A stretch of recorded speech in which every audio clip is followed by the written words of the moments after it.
بسم اللہ الرحمن الرحیم۔ ہمارے مسلمانوں کا اور پوری دنیا کا جو ورثہ ہے وہ حضور نبی کریم صلی اللہ علیہ وسلم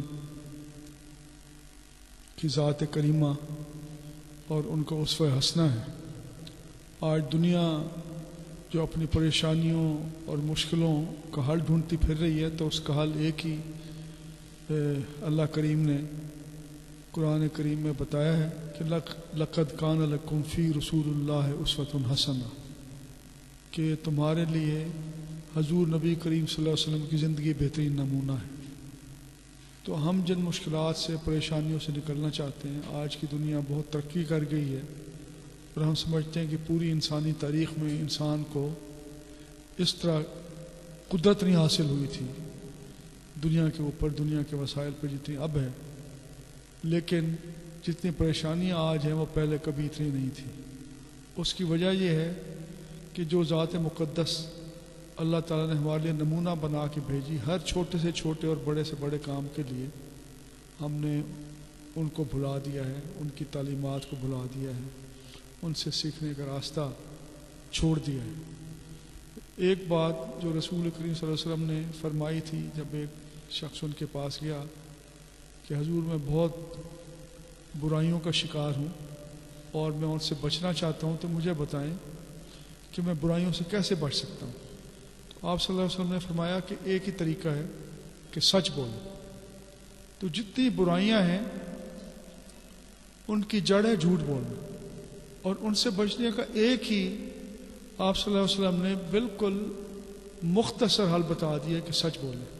اگر آپ حکمران ہیں تو اپنے جو محکوم لوگ ہیں جن پہ آپ حکومت کر رہے ہیں ان سے سچ بولیں۔ اگر آپ افسر ہیں تو اپنے ماتحت ہیں ان سے سچ بولیں۔ اگر گھر میں ہیں تو آپ ایک دوسرے سے سچ بولیں، گلی محلے میں، برادری میں، کیونکہ اگر آپ لوگوں کے سامنے جھوٹ بول کے وقتی طور پہ بچ جائیں گے تو اللہ کریم کی ذات سے تو نہیں بچ سکتے، اس کے احتساب سے، اس کے مواخذے سے، اس کی جواب دہی سے نہیں بچ سکتے، وہ دیکھنے والا ہے۔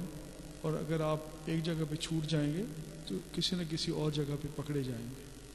اور یہی بات اگر ہم سچ بولنا شروع کر دیں ایک دوسرے کے ساتھ تو بہت سی ہماری بیماریاں جن کا ہمیں حل نہیں نظر آتا، کہ بدعنوانیاں ہوتی ہیں، مالی بے ضابطگیاں ہوتی ہیں، رشوت خوری ہوتی ہے، لوگوں کا حق مارا جاتا ہے، غصب کیا جاتا ہے، اگر ہر مسلمان اپنے آپ کو پہچان لے اور اپنے حق کے بندگی کو پہچان لے اور سچ بولنا شروع کر دے تو ہم بہت سی بیماریوں سے بچ جائیں گے۔ بظاہر یہ بات نظر آتے اس سے کوئی فرق نہیں پڑتا، لیکن اس سے بہت بڑا فرق پڑتا ہے۔ اور دوسری بات کیا ہے کہ المؤمنون اخوۃ، رسول کریم صلی اللہ علیہ وسلم نے بتایا کہ مسلمان آپس میں بھائی بھائی ہیں ایک دوسرے کے ساتھ۔ اگر انہی دو چیزوں کو ہم پکڑ لیں، ان دو چیزوں کے ہوتے ہوئے دنیا کی کوئی طاقت وہ ہمارے سامنے ٹھہر نہیں سکتی، کوئی مشکل ہمارے سامنے نہیں ٹھہر سکتی، اور جو زندگی ہمیں مشکل نظر آتی ہے وہ آسان ہو جائے گی۔ میں آپ کو ایک واقعہ سنانا چاہوں گا اس موقع پہ۔ سندھ میں ایک فقیر ہیں، بتایو فقیر، جن کا نام بہت مشہور ہے۔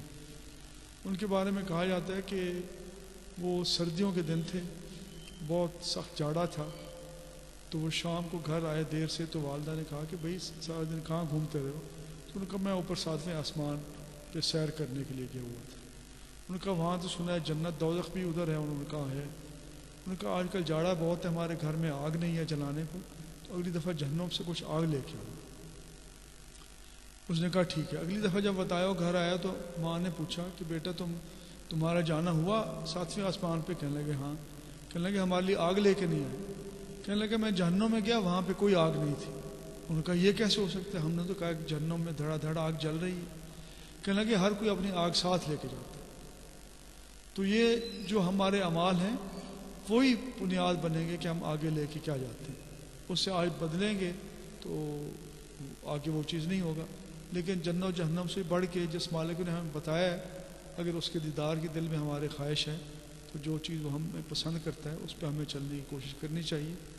تو آخر میں میری ایک سرائکی میں نعت ہے، اس کے چند شعر میں پڑھنا چاہوں گا کیونکہ رسول کریم صلی اللہ علیہ وسلم کی ذات سے جس نے محبت پیدا کر لی اور ان پہ درود بھیجنا شروع کیا تو اللہ تعالیٰ ان کے راستے سب آسان کر دیتا ہے. جتنے ہمارے صوفی سلسلے ہیں ان میں ایک ہی راستہ بتایا جاتا ہے کہ آپ سرکار کی ذات کریمہ پہ مسلسل درود بھیجیں. تو وہ یہ ہے کہ ساکو آکھن سناون دی تاب کوئی نہیں، تواڈے لطف و کرم دا جواب کوئی نہیں، اساں در تے تواڈے کھنڈائیاں جھولیاں، ہن روک کوئی نہیں تے عذاب کوئی نہیں. اکھ کھلی تے تساں بین بھال نہ تھیا، نیندر آئی تے تساں بین خواب کوئی نہیں. تواڈے حسن و جمال دا ساڈے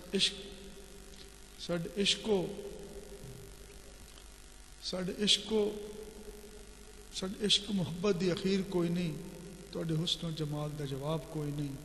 اساں در تے کھنڈائیاں تواڈے جھولیاں، ہن روک کوئی نہیں تے عذاب کوئی نہیں، تواڈے لطف و کرم دا جواب کوئی. مہربانی. بسم اللہ الرحمن الرحیم. نحمدہ ونصلی ونسلم علی رسولہ الکریم، اما بعد، فاعوذ باللہ من الشیطان الرجیم. بسم اللہ الرحمن الرحیم. ابھی جو دوست آپ کی خدمت میں اپنی بات پیش فرما رہے تھے یہ فیاض باقر صاحب ہیں، اور ہماری خوش قسمتی کہ ہم نے دونوں نے اکٹھے UNDP میں کام کیا، اور آج پھر اللہ کے فضل سے اللہ اور اللہ کے رسول کے ذکر کی محفل میں بیٹھے اور موقع ملا. وی آر ویری گلیڈ کہ اللہ ایسی محبتیں اور عطا کرے اور ساری دنیا کے انسانوں کو آپس میں جوڑ دے اور حضور پاک صلی اللہ علیہ وسلم کی سچی سچی محبت عطا فرمائے. اپنا خیال رکھیے گا، اپنے ایمان کا خیال رکھیے، اپنی دکان مکان اور دل کا خیال رکھیے گا. Thank you very much. السلام علیکم ورحمۃ اللہ وبرکاتہ.